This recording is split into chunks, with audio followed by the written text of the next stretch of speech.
त्यावेळेस काही लोक माझी चेष्टा करायची, परंतु 10 लाख सांगितल्यावर 10,81,000 करून दाखवलं आणि जो धपका दिला त्याच्यात अजून कोण उठलेलं नाही.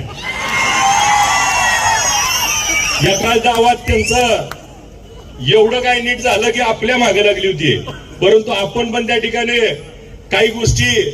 छत्रपती शिवाजी महाराजांचा इतिहास ज्या ज्या माणसाने वाचलाय, ज्यांनी ज्यांनी अंगीकृत केलाय, छत्रपती शिवाजी महाराजांच्या इतिहासामध्ये आपण जर बघितलं तर छत्रपती शिवाजी महाराजांनी वेळ पडली तर त्या ठिकाणी पुरंदरचा तह देखील केला होता. वेळ पडली तर छत्रपती शिवाजी महाराज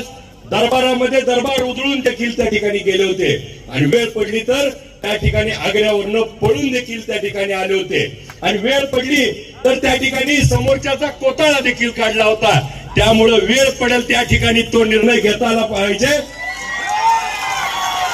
आणि त्या रणनीतीनुसार भविष्यातले वेळ देखील आपल्याला घ्यायचे आणि आपल्या सगळ्यांच्या मनातली जी इच्छा आहे. मला बऱ्याच जणांनी आज शुभेच्छा देताना म्हणले की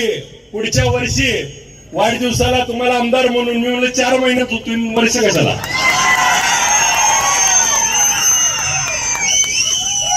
कारण आपल्या सगळ्याचं प्रेम, आशीर्वाद आणि आपण जे वागतोय त्यातली नीतिमत्ता,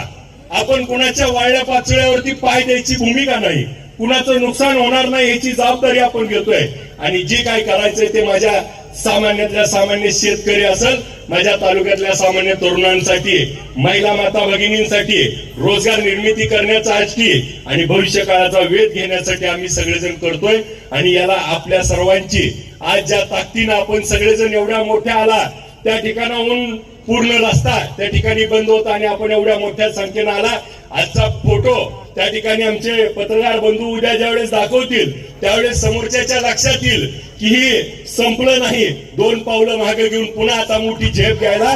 त्या ठिकाणी तयार झालं.